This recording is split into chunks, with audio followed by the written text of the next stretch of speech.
Hay un día en el que Pablo Escobar toma una decisión. No parece una derrota, no parece un error. De hecho, para muchos de los hombres que lo rodean, parece exactamente lo contrario. Parece una demostración de fuerza, una advertencia, un movimiento destinado a demostrar que el hombre más poderoso del narcotráfico todavía puede obligar al Estado colombiano a jugar bajo sus reglas. Pero ocurre algo que nadie alrededor de él alcanza a comprender. Ese día, sin saberlo, Pablo Escobar empieza a perder la guerra.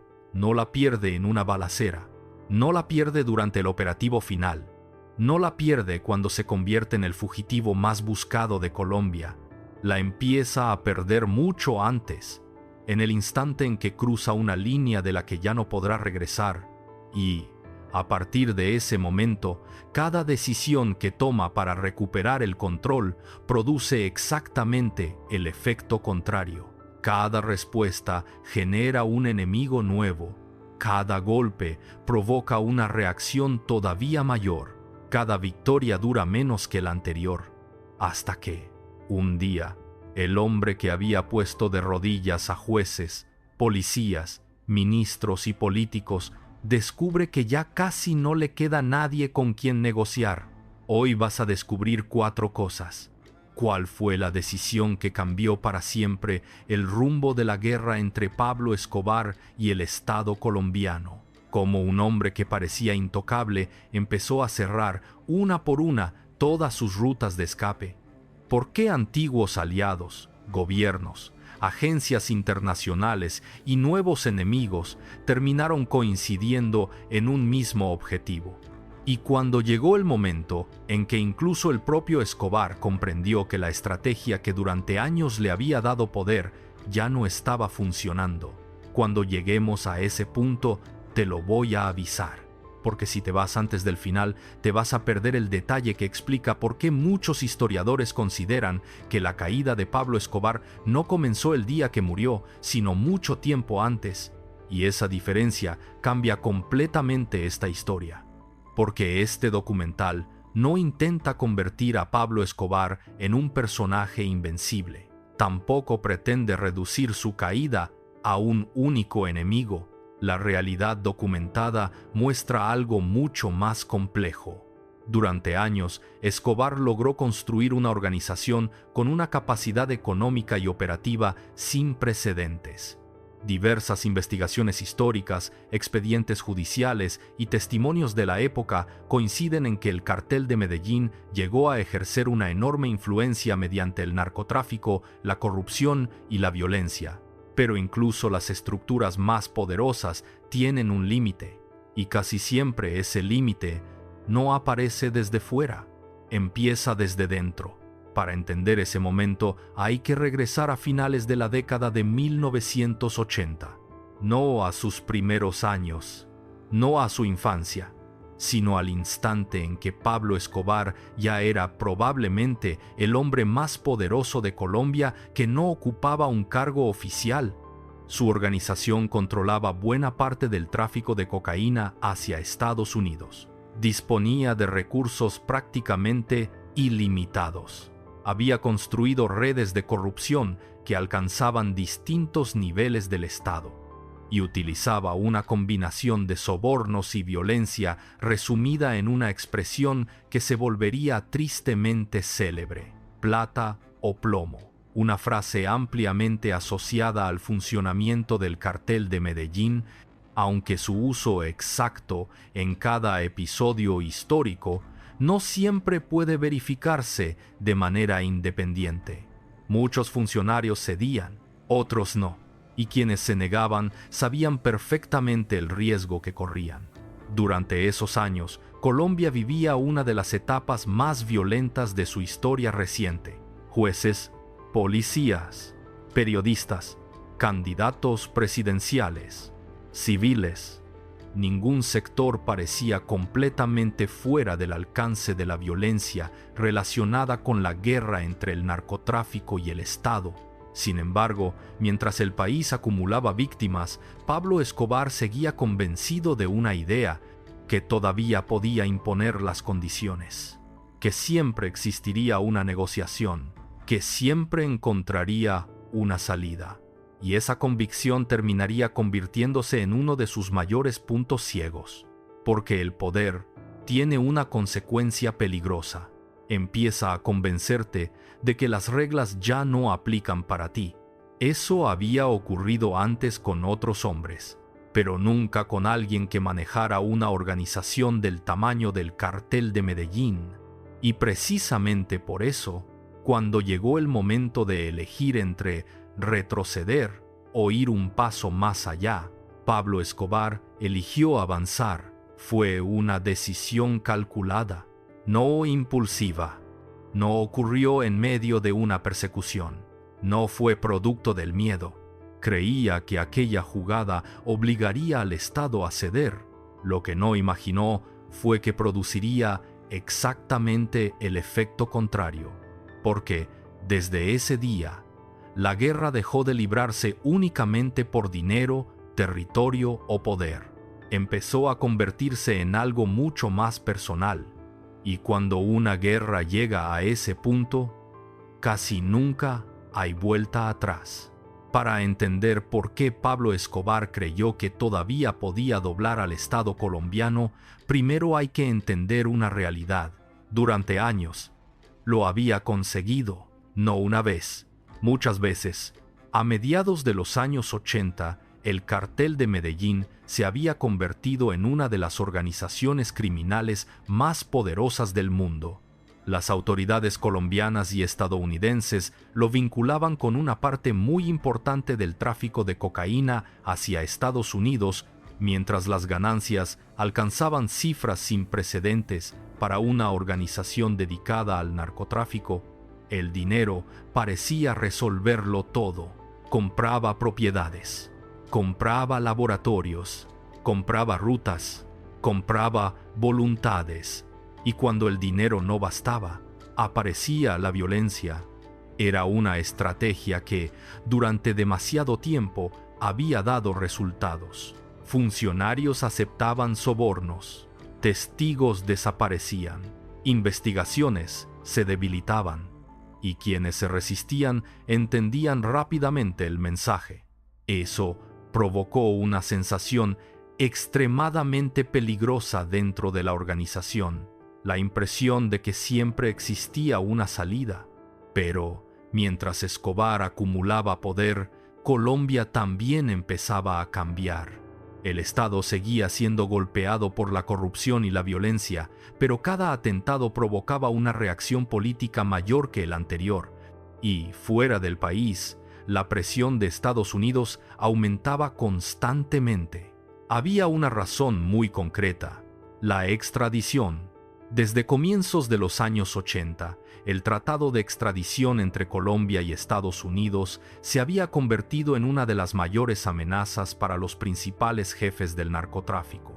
Para Escobar, ser enviado a una prisión estadounidense representaba un escenario que estaba decidido a evitar a cualquier costo. Esa obsesión aparece una y otra vez en documentos judiciales, declaraciones de funcionarios colombianos y estadounidenses e investigaciones históricas. No era un asunto secundario, era el centro de toda su estrategia. Tanto así que surgió una frase que terminaría identificando al Cartel de Medellín: preferimos una tumba en Colombia a una cárcel en Estados Unidos. La expresión fue atribuida al grupo conocido como los extraditables, integrado por varios narcotraficantes que se opusieron públicamente a la extradición.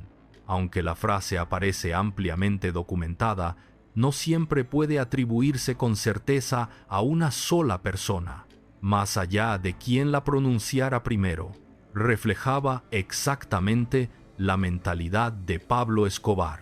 Había líneas que no estaba dispuesto a cruzar, y la extradición era una de ellas. Por eso, cuando el gobierno colombiano comenzó a endurecer su postura, Escobar interpretó el conflicto como una lucha de supervivencia. Ya no bastaba con proteger el negocio, había que impedir, a cualquier precio, que el Estado pudiera entregarlo a otro país. Y ahí empezó a cambiar la naturaleza de la guerra. Ya no era únicamente una disputa entre narcotraficantes y autoridades. Comenzaba a convertirse en un enfrentamiento directo contra las instituciones del Estado. Cada decisión elevaba el nivel del conflicto. Cada respuesta era más violenta que la anterior y, aún así, Pablo seguía convencido de que la estrategia funcionaba. Había motivos para pensarlo. Hasta ese momento, prácticamente todos los intentos por capturarlo habían fracasado. Su red de informantes era enorme.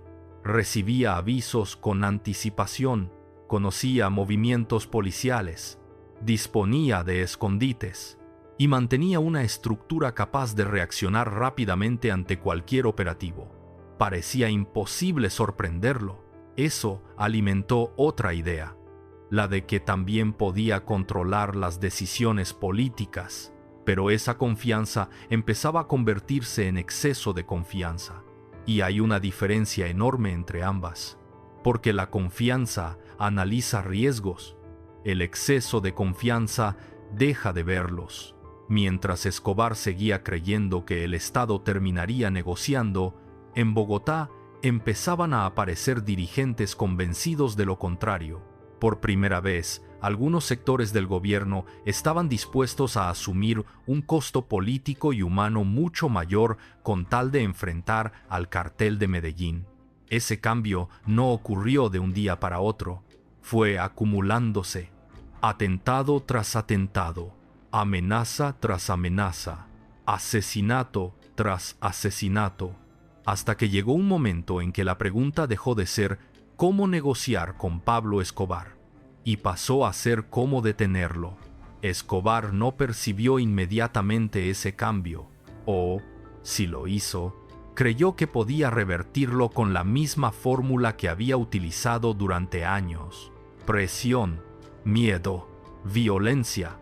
Lo que todavía no entendía era que estaba a punto de enfrentarse a un escenario completamente distinto, porque muy pronto tomaría una decisión que no solo endurecería la respuesta del Estado colombiano, también provocaría que miles de personas, incluso algunas que antes habían permanecido al margen, concluyeran que ya no era posible seguir buscando acuerdos con él. Ese fue el momento en que la guerra empezó a dejar de tener reglas. Y, desde entonces, cada paso que dio Pablo Escobar lo acercó un poco más al punto del que ya no podría regresar. A finales de la década de 1980, Pablo Escobar seguía creyendo que entendía mejor el juego que todos sus adversarios. Y siendo justos, durante mucho tiempo había sido así. Había sobrevivido a gobiernos, a operativos, a capturas de sus hombres, a decomisos millonarios. Cada vez que el Estado parecía acercarse, encontraba una nueva forma de recuperar la iniciativa. Eso terminó creando una convicción muy peligrosa, la idea de que ninguna derrota sería definitiva. Pero había algo que estaba cambiando y que Escobar no estaba midiendo correctamente: el costo político de enfrentarlo. Cada atentado dejaba de ser únicamente una tragedia. También debilitaba la posibilidad de que algún gobierno pudiera negociar sin pagar un precio enorme ante la opinión pública. Era un cambio silencioso, pero decisivo. Mientras tanto, la cooperación entre Colombia y Estados Unidos se intensificaba. El intercambio de inteligencia, el apoyo técnico y la presión diplomática para combatir a los grandes carteles aumentaban conforme avanzaban los años 80. Ese proceso está ampliamente documentado por ambos gobiernos. Escobar seguía concentrado en una batalla. Sus adversarios empezaban a preparar otra, una mucho más amplia, y ahí aparece uno de los grandes errores de percepción. Pablo seguía viendo enemigos individuales: un ministro, un juez, un comandante, un presidente. Creía que eliminando a determinadas personas podía modificar el rumbo de los acontecimientos. Durante años, esa lógica le había funcionado, pero ahora el problema ya no dependía de una sola persona, dependía de todo un sistema que comenzaba a reorganizarse. Y los sistemas son mucho más difíciles de intimidar. Hay un hecho que ayuda a entender ese cambio. A medida que aumentaban los atentados atribuidos al cartel de Medellín, también aumentaba el respaldo político y social a medidas extraordinarias para combatirlo. No todos los sectores del país coincidían en cómo hacerlo, pero cada episodio violento reducía el espacio para soluciones negociadas. Sin darse cuenta, Escobar estaba destruyendo una de las herramientas que mejor había utilizado durante años: la negociación, porque cada explosión, cada asesinato, cada amenaza reducía el número de personas dispuestas a sentarse a hablar. Y cuando una guerra deja de admitir negociaciones, las opciones empiezan a desaparecer. Sin embargo, Pablo seguía interpretando la situación desde otra perspectiva. Pensaba que necesitaba aumentar la presión, que un golpe más obligaría al Estado a retroceder, que una demostración mayor de fuerza rompería la resistencia del gobierno. Era una conclusión lógica si todo seguía funcionando como antes, pero ya no era así. Los informes de inteligencia se multiplicaban, las investigaciones internacionales avanzaban, y varios antiguos colaboradores del cartel empezaban a convertirse en fuentes de información para las autoridades voluntariamente o tras ser capturados. Ese detalle es importante, porque la amenaza ya no venía únicamente desde afuera, también empezaba a aparecer desde dentro. Cuanto más crecía una organización criminal, más difícil resultaba controlar absolutamente toda la información. Más personas conocían rutas, más personas conocían escondites, más personas conocían nombres, y eso aumentaba inevitablemente el riesgo de filtraciones. Pablo Escobar había construido un imperio, pero también había construido una estructura demasiado grande para permanecer completamente hermética. Aún así, seguía convencido de que todavía tenía margen para imponer condiciones. Entonces ocurrió un hecho que aceleró todo: el asesinato de Luis Carlos Galán, candidato presidencial colombiano, el 18 de agosto de 1989. La justicia colombiana condenó posteriormente a varios participantes en el crimen, y numerosas investigaciones sostienen que Pablo Escobar impulsó el atentado, aunque también existieron intereses y responsabilidades de otros actores criminales y políticos analizados en distintos procesos judiciales e investigaciones históricas. El impacto fue inmediato. Colombia quedó conmocionada. La presión nacional e internacional aumentó de forma drástica, y el gobierno endureció aún más su respuesta contra el cartel de Medellín.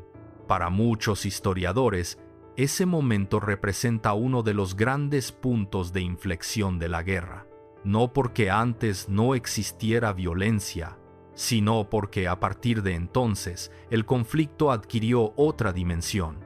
Escobar seguía creyendo que podía doblegar al Estado mediante el miedo, pero el efecto empezaba a ser exactamente el contrario. Cada ataque reforzaba la determinación de perseguirlo. Cada atentado ampliaba el número de enemigos. Cada decisión reducía las posibilidades de encontrar una salida negociada. Y aún así, Pablo todavía pensaba que conservaba una última carta. Una jugada que, según su cálculo, obligaría al gobierno a aceptar condiciones que hasta entonces había rechazado. No imaginaba que esa apuesta terminaría convirtiéndose en el verdadero punto de no retorno.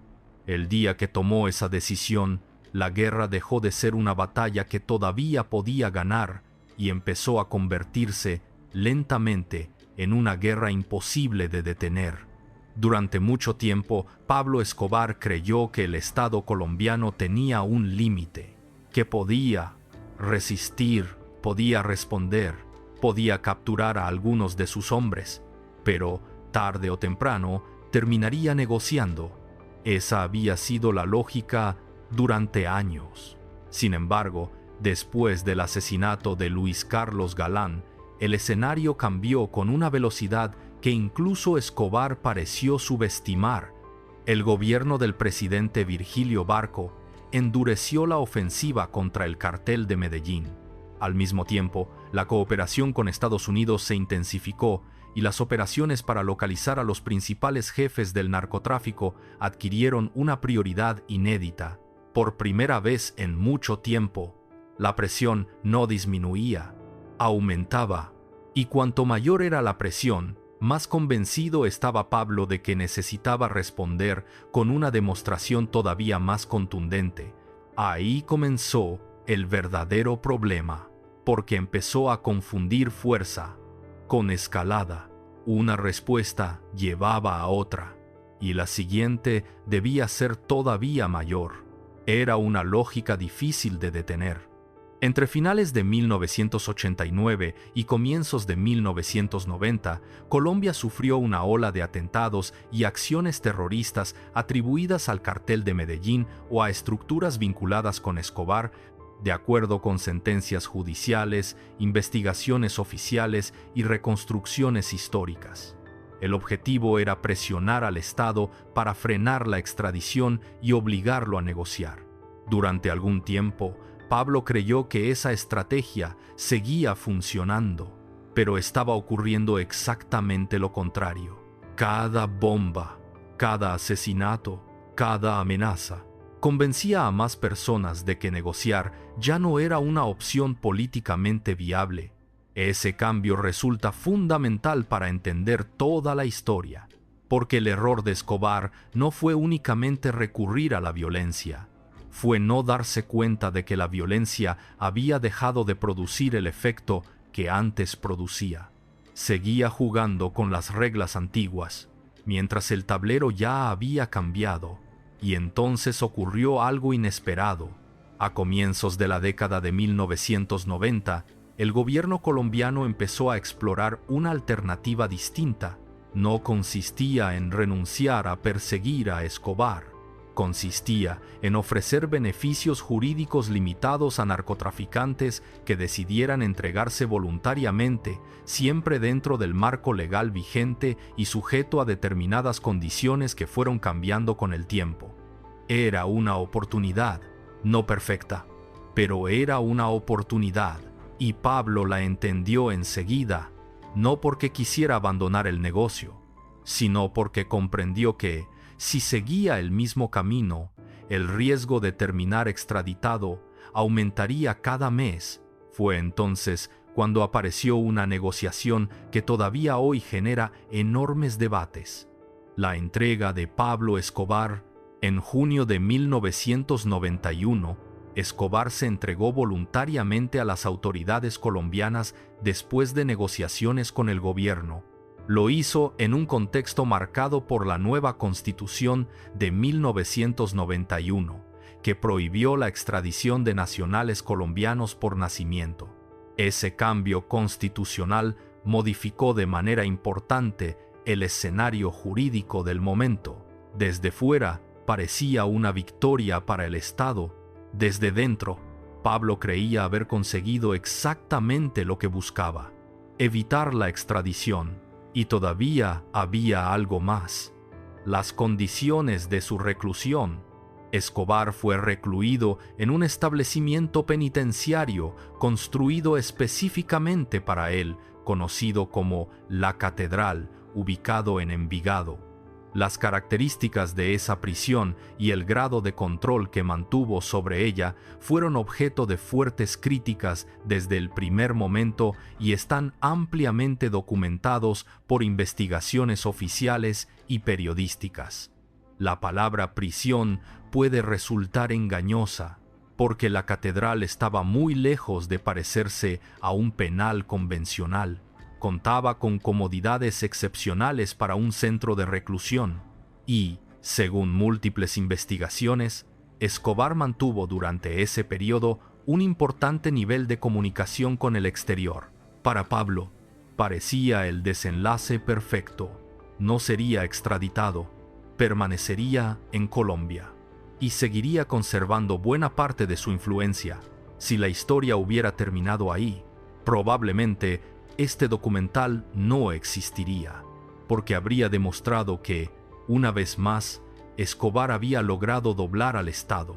Pero ocurrió algo que cambió completamente el equilibrio. Y aquí es donde muchos historiadores sitúan el verdadero error del que habla este documental. No fue entregarse, fue lo que hizo después de entregarse, porque Pablo Escobar comenzó a comportarse dentro de la catedral como si todavía estuviera por encima de cualquier límite. Y esa decisión terminaría destruyendo la frágil confianza que había hecho posible todo el acuerdo.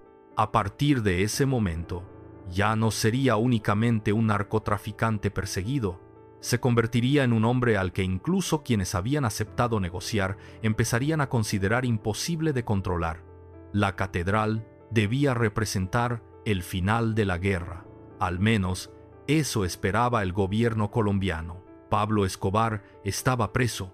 La extradición había quedado fuera del escenario inmediato.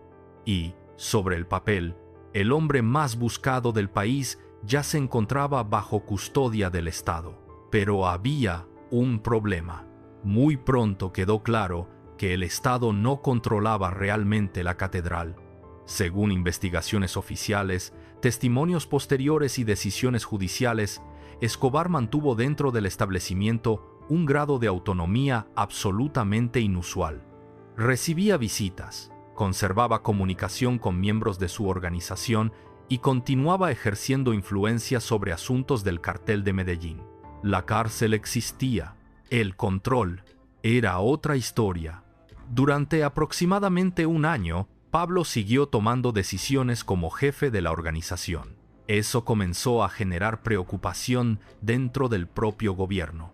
La situación terminó de deteriorarse cuando surgieron denuncias de que dos antiguos socios del cartel, Fernando Galeano y Gerardo Moncada, habían sido llevados a la catedral y asesinados allí en julio de 1992. Las investigaciones posteriores concluyeron que ambos murieron dentro del complejo penitenciario. Ese episodio cambió todo, no porque fuera el primer asesinato relacionado con Escobar, sino porque, según las autoridades, había ocurrido dentro de una prisión administrada por el Estado colombiano. La noticia fue devastadora para el gobierno. Si aquello era cierto, la estrategia había fracasado. La cárcel diseñada para controlar a Pablo Escobar se había convertido, según las investigaciones oficiales, en un lugar desde el cual seguía resolviendo conflictos internos del cartel. Era una humillación institucional, y el gobierno decidió actuar. El presidente César Gaviria ordenó el traslado de Escobar a un establecimiento militar donde tendría un régimen mucho más estricto. La decisión parecía lógica, pero llegaba tarde, porque Pablo ya conocía los planes. La forma exacta en que obtuvo esa información sigue siendo objeto de distintas versiones. Lo que sí está documentado es que, cuando las fuerzas oficiales llegaron para efectuar el traslado el 22 de julio de 1992, Escobar logró escapar junto con algunos de sus hombres, aprovechando las características del terreno y la confusión del operativo. Ese fue el momento, no el primero, no el único, pero sí el que muchos historiadores consideran el verdadero punto de no retorno, porque desde ese instante todo cambió. Mientras Pablo permanecía en la catedral, todavía existía una posibilidad, limitada, imperfecta, pero existía. Después de la fuga, desapareció. Ya no era un hombre sometido a un acuerdo, era un fugitivo otra vez, y esta vez el Estado no estaba dispuesto a repetir el mismo error. La reacción fue inmediata. El gobierno reorganizó la búsqueda y fortaleció el bloque de búsqueda, una unidad especializada de la Policía Nacional de Colombia creada para localizar y capturar a Escobar. Paralelamente, el apoyo de agencias estadounidenses, especialmente en materia de inteligencia y tecnología, continuó intensificándose, pero ese ya no era el único problema. Mientras Pablo intentaba reconstruir su red de seguridad, comenzaron a aparecer enemigos que antes no existían. O, mejor dicho, enemigos que siempre habían estado ahí, pero que ahora encontraban una oportunidad, antiguos socios, grupos rivales, sectores afectados durante años por la violencia del cartel de Medellín. Todos comprendieron algo al mismo tiempo. Pablo Escobar ya no estaba protegido por un acuerdo con el gobierno, volvía a estar completamente expuesto y eso cambió los incentivos. Porque durante años enfrentarse a Escobar había parecido una misión casi imposible, ahora, por primera vez, algunas personas empezaban a creer que podía perder. Lo más llamativo es que Pablo seguía confiando en la misma estrategia: moverse constantemente, cambiar de escondite, apoyarse en su red de colaboradores, intimidar, responder con violencia cuando fuera necesario. Era la fórmula que lo había mantenido libre durante años. Solo que había un detalle que todavía no alcanzaba a ver: la organización que intentaba protegerlo ya no era la misma. Las capturas aumentaban, las muertes también.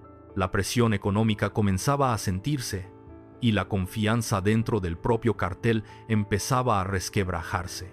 Sin saberlo, Pablo Escobar acababa de entrar en la etapa más peligrosa de toda su vida, porque a partir de la fuga de la catedral dejó de enfrentarse únicamente al Estado colombiano.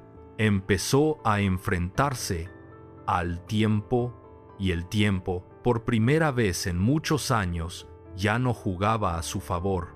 La fuga de la catedral no solo cambió la situación de Pablo Escobar, cambió la de todos los que lo rodeaban.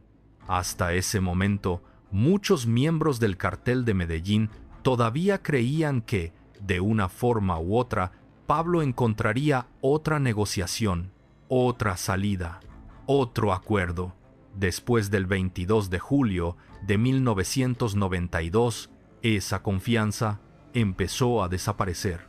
El Estado colombiano ya no estaba dispuesto a repetir la experiencia de la catedral, y Estados Unidos tampoco aceptaba volver al punto de partida. La orden era clara: encontrarlo, capturarlo y, si se resistía, responder con toda la fuerza permitida por la ley. Mientras tanto, Pablo intentaba reconstruir su red de protección, cambiaba constantemente de escondite, reducía el número de personas que conocían sus movimientos y desconfiaba cada vez más de quienes lo rodeaban. Era una reacción comprensible, pero también revelaba algo. Por primera vez en muchos años, Pablo Escobar ya no controlaba el ritmo de la guerra. Ahora reaccionaba, y existe una diferencia enorme entre dirigir un conflicto y limitarse a responder a él. Las operaciones del bloque de búsqueda comenzaron a intensificarse durante la segunda mitad de 1992. Paralelamente, el uso de inteligencia técnica, interceptaciones y cooperación con agencias estadounidenses permitió localizar progresivamente inmuebles, colaboradores y redes de apoyo del cartel de Medellín. No eran golpes espectaculares, eran pequeños avances, uno detrás de otro: una casa allanada, un colaborador detenido, una caleta descubierta, un enlace perdido. Cada operativo por sí solo parecía insuficiente, pero todos juntos empezaban a producir un efecto acumulativo. La organización ya no funcionaba con la misma fluidez, y entonces apareció un nuevo actor, uno que cambiaría completamente el equilibrio de la guerra: los Pepes. Su nombre significaba perseguidos por Pablo Escobar. Diversas investigaciones históricas coinciden en que el grupo estuvo integrado por enemigos de Escobar, antiguos asociados, familiares de víctimas y personas vinculadas al cartel de Cali. También existen investigaciones y decisiones judiciales que han analizado los contactos que algunos de sus integrantes mantuvieron con miembros del bloque de búsqueda. Sin embargo, El alcance exacto de esa colaboración continúa siendo objeto de debate entre historiadores y autoridades. Ese matiz es importante, porque durante años circularon versiones simplificadas. La realidad documentada es mucho más compleja. Lo que sí puede afirmarse es que la aparición de los Pepes abrió un frente completamente nuevo para Escobar. Ya no enfrentaba únicamente a la policía, ahora también debía preocuparse por personas que conocían perfectamente cómo funcionaba su organización. Sabían dónde buscar, sabían a quién presionar, sabían qué propiedades atacar y, sobre todo, conocían muchos de sus antiguos aliados. Ese fue un cambio decisivo, porque durante años Pablo había basado buena parte de su seguridad en la lealtad de su red. Ahora, esa red empezaba a romperse, no siempre por traición, a veces por miedo, a veces por supervivencia, a veces porque seguir cerca de Escobar significaba convertirse automáticamente en un objetivo. Muchos colaboradores comenzaron a esconderse. Otros abandonaron la organización, algunos fueron capturados y otros murieron. Cada pérdida obligaba a sustituir personas de confianza por contactos nuevos, y los contactos nuevos siempre implicaban un riesgo mayor. Pablo intentaba responder como lo había hecho durante años, ordenando represalias, castigando a quienes consideraba desleales, pero esas respuestas ya no reconstruían la organización, solo aceleraban su desgaste. Hay un principio muy conocido en inteligencia criminal. Cuanto más pequeña se vuelve una red clandestina, más difícil resulta reemplazar a quienes desaparecen. Eso era exactamente lo que estaba ocurriendo. El cartel seguía siendo peligroso, seguía teniendo capacidad de hacer daño, pero ya no era el mismo, y Pablo tampoco. Los testimonios de antiguos miembros del bloque de búsqueda y de personas cercanas al entorno de Escobar describen a un hombre cada vez más desconfiado, más aislado y obligado a desplazarse constantemente para evitar ser localizado.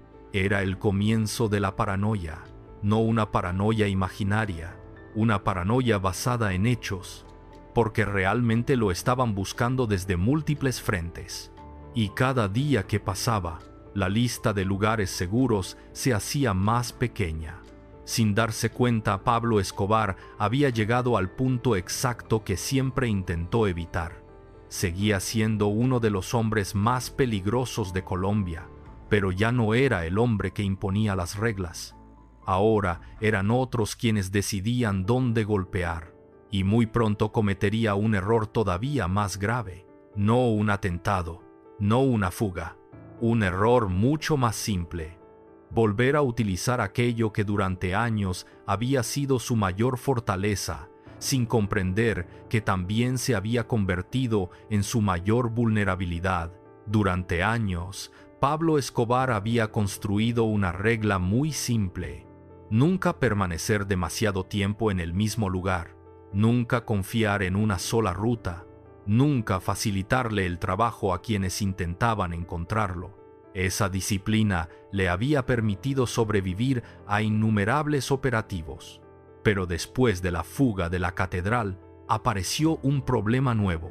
Ya no podía comunicarse con su organización como antes.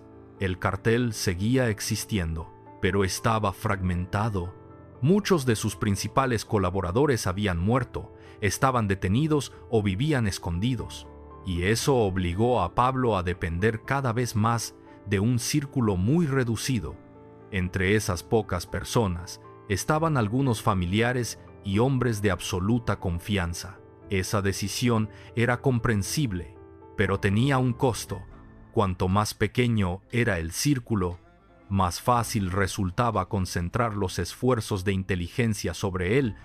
El bloque de búsqueda y las agencias que colaboraban con las autoridades comenzaron a centrar buena parte de sus recursos en identificar patrones de comunicación, movimientos y contactos cercanos Ese cambio estratégico está documentado en testimonios posteriores de varios de sus integrantes.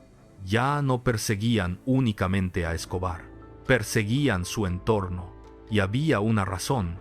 Encontrar a Pablo directamente era extremadamente difícil. Encontrar a quienes necesitaban hablar con él, no tanto. Mientras tanto, la situación personal de Escobar también empeoraba. Su esposa, María Victoria Henao, y sus hijos vivían bajo una presión constante. Después de la fuga de la catedral, la situación de la familia se volvió cada vez más complicada, con desplazamientos, medidas de seguridad y restricciones derivadas de la persecución contra el jefe del cartel de Medellín. Para Pablo, aquello representaba un dilema permanente. Alejarse de ellos aumentaba su seguridad. Mantener el contacto aumentaba el riesgo de ser localizado. Era una decisión imposible, y eligió lo que probablemente habría elegido cualquier padre: seguir comunicándose. Ese detalle resulta fundamental, porque aquí empieza a cerrarse otra puerta. Las investigaciones posteriores indican que las autoridades fueron perfeccionando las técnicas para rastrear llamadas telefónicas, especialmente cuando lograban prolongarse durante un tiempo suficiente. La tecnología de la época tenía limitaciones, pero también mejoraba rápidamente gracias al apoyo técnico disponible. Pablo conocía ese riesgo, por eso procuraba que las comunicaciones fueran breves y cambiaba constantemente de ubicación. Sin embargo, vivir escondido durante meses produce desgaste, el cansancio, la ansiedad, la necesidad de saber cómo está la familia. Todo eso empieza a pesar, y cuanto más pesa, más fácil resulta cometer pequeños errores. No errores espectaculares, errores cotidianos. Precisamente esos son los más peligrosos. Mientras Escobar intentaba mantenerse oculto, los Pepes continuaban atacando propiedades, colaboradores y personas vinculadas a su estructura. Diversas investigaciones atribuyen al grupo numerosos atentados contra bienes y miembros del entorno del cartel de Medellín durante 1992 y 1993. El mensaje era evidente. Nadie cercano a Pablo podía sentirse completamente seguro. Ese ambiente produjo otro efecto. Cada vez era más difícil conseguir nuevos refugios. Cada propietario que aceptaba ayudarlo asumía un riesgo enorme. Cada colaborador capturado podía proporcionar información valiosa, y cada día libre obligaba a organizar el siguiente escondite. La guerra ya no se libraba con grandes atentados, se libraba contra el tiempo, contra el agotamiento, contra la incertidumbre. Hay un aspecto que varios antiguos integrantes del bloque de búsqueda han mencionado en entrevistas posteriores. Conforme avanzaban los meses, ya no esperaban que Escobar cometiera un gran error estratégico. Esperaban un error humano, uno solo, porque sabían que incluso el fugitivo más experimentado termina dejando un rastro cuando vive bajo presión constante. Y Pablo llevaba meses viviendo exactamente así. Moviéndose, durmiendo poco, confiando en menos personas, mirando siempre por encima del hombro. La iniciativa había cambiado definitivamente de manos. Él todavía podía atacar, pero ya no podía recuperar el control. Lo más inquietante es que comenzaba a darse cuenta. Los testimonios de personas que convivieron con él durante ese periodo describen a un Escobar mucho más reservado y desconfiado que en años anteriores. Como ocurre con toda memoria personal, esos relatos varían en algunos detalles, pero coinciden en una idea: la sensación de cerco era cada vez más evidente. Y cuando un hombre acostumbrado a controlar todo empieza a sentirse acorralado, las decisiones dejan de tomarse únicamente con la cabeza, empiezan a mezclarse con la desesperación. Esa sería la última ventaja que necesitaban sus perseguidores, porque el error que llevaban meses esperando estaba a punto de producirse. Y, Cuando finalmente ocurrió, ya no hizo falta un ejército entero para encontrar a Pablo Escobar. Bastó con aprovechar unos cuantos minutos que nunca debieron existir. Durante meses, el bloque de búsqueda persiguió un objetivo muy concreto. No buscaba enfrentarse a Pablo Escobar en una gran operación militar. Buscaba localizarlo. Solo eso, porque una vez conocida su ubicación, el resto dependía del tiempo, y el tiempo empezaba a jugar a favor de las autoridades. A finales de 1992 y durante 1993, las capacidades de inteligencia mejoraron de forma significativa. La cooperación entre organismos colombianos y estadounidenses permitió combinar interceptaciones, vigilancia y análisis de información para reducir progresivamente el espacio donde Escobar podía moverse. No fue un avance espectacular, fue un trabajo paciente. Cada llamada, cada mensajero, cada inmueble, cada contacto, todo se analizaba. Mientras tanto, Pablo seguía intentando proteger aquello que más le importaba. Su familia, su esposa y sus hijos habían abandonado varios lugares buscando seguridad. Al mismo tiempo, diferentes países rechazaban concederles residencia permanente debido a la situación judicial de Escobar y a la presión diplomática existente en ese momento. Aquello tuvo un efecto inesperado.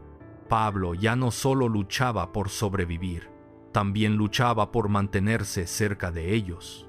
Y esa necesidad empezó a imponerse sobre la disciplina que durante años lo había mantenido con vida. Las llamadas telefónicas se volvieron más frecuentes, no constantes, pero sí más arriesgadas. Es importante aclararlo. No existe un registro público completo de todas las comunicaciones de Escobar durante esos meses. Sin embargo, antiguos integrantes del bloque de búsqueda, junto con diversas investigaciones históricas, coinciden en que el rastreo de llamadas desempeñó un papel decisivo en la fase final de la búsqueda. Ese detalle resulta fundamental, porque el hombre que durante años había construido su poder sobre la información, comenzaba ahora a dejar información detrás de él, no porque hubiera perdido inteligencia, sino porque llevaba demasiado tiempo huyendo. Hay algo que suele pasar desapercibido. La clandestinidad desgasta, no solo físicamente, también mentalmente. Dormir cada noche en un lugar distinto, desconfiar de cualquiera, cambiar rutinas constantemente, evitar cualquier contacto innecesario. Pocas personas pueden sostener ese nivel de tensión durante meses, y Pablo llevaba más de un año haciéndolo. Mientras eso ocurría, los Pepes continuaban golpeando el patrimonio y la estructura del cartel de Medellín. Muchas propiedades fueron destruidas y numerosos colaboradores se alejaron o dejaron de prestar apoyo, ya fuera por miedo, por conveniencia o porque consideraban que la organización ya no podía protegerlos. Cada pérdida aislaba un poco más a Escobar. No estaba completamente solo, pero ya no disponía de la inmensa red que había tenido pocos años antes.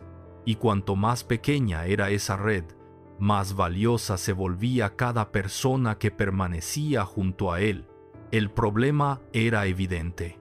Si una sola pieza caía, todo el sistema podía resentirse. Eso fue exactamente lo que comenzó a ocurrir. Los investigadores ya no necesitaban descubrir cientos de escondites. Necesitaban conectar unos pocos puntos, un contacto, una llamada, un movimiento, y esperar. Había otra diferencia importante respecto a los primeros años de la persecución. Antes, Escobar obligaba al Estado a reaccionar. Ahora, era el Estado quien marcaba el ritmo. Pablo debía adaptarse continuamente, moverse, cambiar planes, cancelar encuentros, modificar rutas. Ese cambio parece pequeño, pero representa el momento exacto en que perdió la iniciativa. Y cuando un fugitivo pierde la iniciativa, empieza a cometer errores que antes jamás habría permitido. Varios integrantes del bloque de búsqueda han contado que, hacia finales de 1993, sentían que estaban cada vez más cerca. No porque conocieran ya el escondite exacto de Escobar, sino porque observaban un patrón. Las oportunidades para él se reducían rápidamente. Era cuestión de tiempo, solo de tiempo. Y Pablo también comenzaba a percibirlo. Las decisiones ya no buscaban recuperar el control de la guerra, buscaban sobrevivir un día más. Ese cambio psicológico fue probablemente tan importante como cualquier operativo policial, porque cuando alguien deja de pensar en el largo plazo, empieza a asumir riesgos que antes habría rechazado, y uno de esos riesgos terminaría siendo suficiente. No hizo falta una traición espectacular, ni una confesión inesperada, ni un operativo gigantesco. Bastó una comunicación que duró unos minutos más de lo debido, unos minutos que permitieron a quienes llevaban años persiguiéndolo acercarse por primera vez al lugar donde el hombre más buscado de Colombia creía que todavía estaba a salvo. El 2 de diciembre de 1993 amaneció como cualquier otro día para Pablo Escobar. Al menos eso parecía. Llevaba más de 16 meses huyendo desde su fuga de la catedral. Había sobrevivido a cientos de operativos. Había cambiado de escondite una y otra vez. Y, pese a todo, seguía libre. Pero la realidad era muy distinta, porque la persecución ya no dependía de encontrarlo por casualidad. Dependía de esperar el momento adecuado. Durante las semanas anteriores, las autoridades habían estrechado aún más el cerco sobre el reducido grupo de personas que todavía mantenía contacto con él. Las labores de inteligencia ya no buscaban únicamente un rostro o una dirección específica, buscaban un patrón, y los patrones, tarde o temprano, terminan apareciendo. Aquella mañana, Pablo volvió a comunicarse con un miembro de su familia. Las investigaciones y los testimonios posteriores del bloque de búsqueda coinciden en que esa comunicación permitió obtener información clave para delimitar el lugar desde donde estaba llamando. El procedimiento exacto continúa siendo explicado de manera diferente por distintos protagonistas, pero existe consenso en que la interceptación de la llamada fue determinante para orientar el operativo. Ese suele ser el momento que más se recuerda. La llamada, el rastreo, la ubicación, como si todo hubiera terminado por unos cuantos minutos de conversación. Pero esa interpretación deja fuera la parte más importante de la historia, porque esa llamada, por sí sola, nunca habría sido suficiente unos años antes. En la época de mayor poder del cartel de Medellín, Pablo disponía de decenas de refugios, múltiples equipos de seguridad, una extensa red de colaboradores y recursos suficientes para desaparecer casi de inmediato. En diciembre de 1993, ya no. Su organización estaba profundamente debilitada. Muchos de sus principales hombres habían muerto, otros estaban presos. Algunos habían cambiado de bando. Los refugios seguros eran cada vez menos. El dinero seguía existiendo, pero el poder que antes compraba silencio y protección ya no producía el mismo efecto. Ese era el verdadero problema, no la llamada, sino todo lo que había ocurrido antes de que esa llamada existiera. La ruptura con el Estado después de la catedral, la pérdida de confianza de antiguos aliados, la guerra abierta contra los Pepes, la presión permanente del bloque de búsqueda, la destrucción progresiva de su estructura, el aislamiento. Cada decisión había eliminado una salida, hasta dejar solo una: seguir huyendo. Y nadie puede huir para siempre. Cuando los equipos del bloque de búsqueda llegaron al sector de Los Olivos, en Medellín, ya no perseguían al poderoso jefe del cartel que había desafiado al Estado durante una década. Perseguían a un hombre obligado a esconderse en viviendas comunes, acompañado por un número muy reducido de escoltas y con opciones cada vez más limitadas. La diferencia era enorme. Años atrás, un operativo similar probablemente habría terminado con Escobar escapando por otra ruta previamente preparada. Ahora, las alternativas casi habían desaparecido. Lo más revelador es que Pablo no perdió únicamente porque las autoridades mejoraran.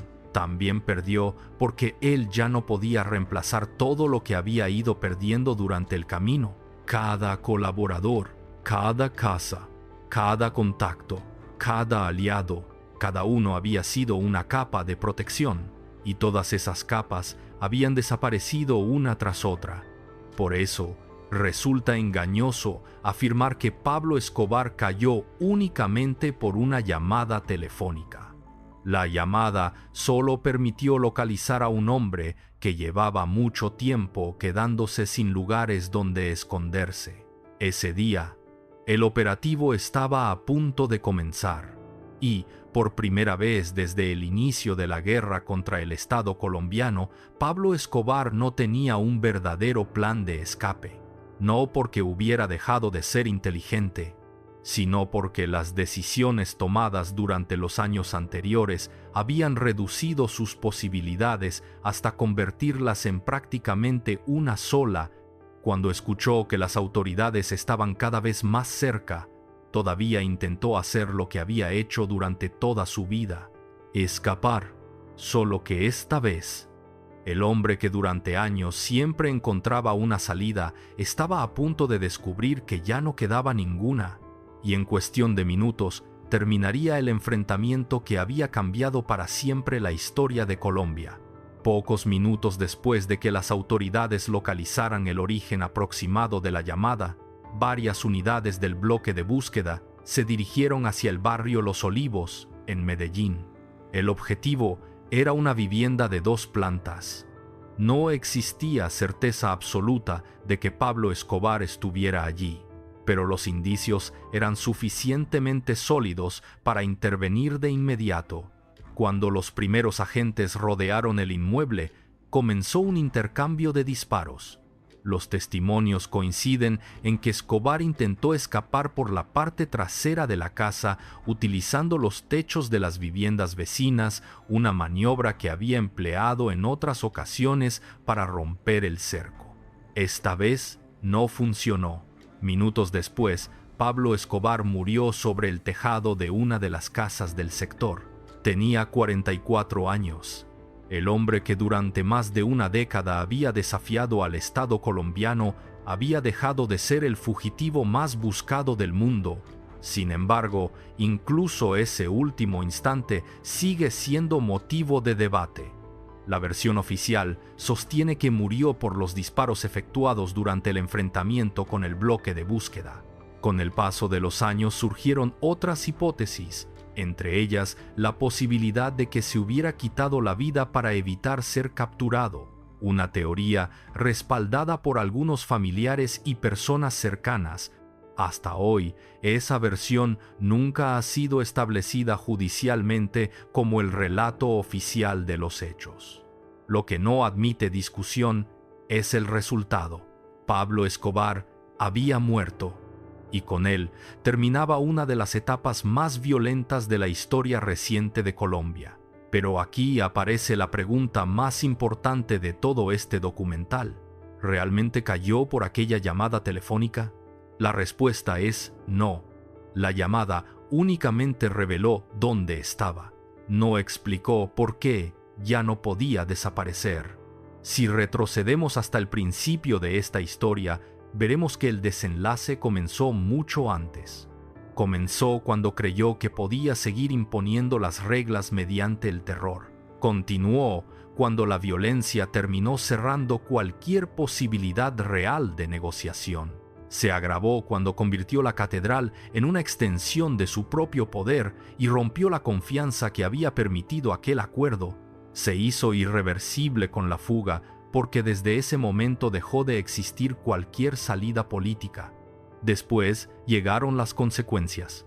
la creación de un cerco permanente, el fortalecimiento del bloque de búsqueda, la cooperación internacional, la aparición de los Pepes, la pérdida de colaboradores, la destrucción de su estructura, el aislamiento, la necesidad de mantenerse cerca de su familia y finalmente una llamada que solo fue posible porque todas las demás alternativas ya habían desaparecido. Ese fue el verdadero error, no una decisión tomada en un solo día, sino creer una y otra vez que las estrategias que lo habían convertido en el hombre más poderoso del narcotráfico seguirían funcionando para siempre. Nunca aceptó que el escenario había cambiado. Mientras el Estado aprendía de sus errores, Pablo siguió confiando en métodos que habían dejado de ser suficientes, y esa diferencia terminó inclinando la balanza. La historia de Pablo Escobar suele contarse como la del hombre que construyó el imperio criminal más poderoso de América Latina. Pero quizá la lección más importante sea otra. El poder rara vez desaparece de golpe. Normalmente se erosiona poco a poco, con decisiones que parecen pequeñas, con aliados que dejan de estar, con oportunidades que no regresan, con puertas que se cierran una tras otra, hasta que un día, cuando finalmente llega el golpe definitivo, en realidad, todo estaba decidido desde mucho antes. Por eso, el 2 de diciembre de 1993 no fue el día en que Pablo Escobar perdió, fue simplemente el día en que esa derrota se volvió imposible de seguir evitando. Y quizá ahí reside la verdadera ironía de toda esta historia. El hombre que pasó años convencido de que siempre encontraría una salida, terminó descubriendo demasiado tarde que el error más grande de su vida no fue la llamada que permitió encontrarlo. Fue no darse cuenta de que, mucho antes de hacerla, ya no tenía escapatoria. Si este documental te ayudó a comprender una de las historias más complejas y trascendentales del crimen organizado en América Latina desde una perspectiva basada en hechos documentados, suscríbete al canal. Cada semana exploramos casos reales donde el poder, las decisiones y sus consecuencias terminaron cambiando la historia para siempre.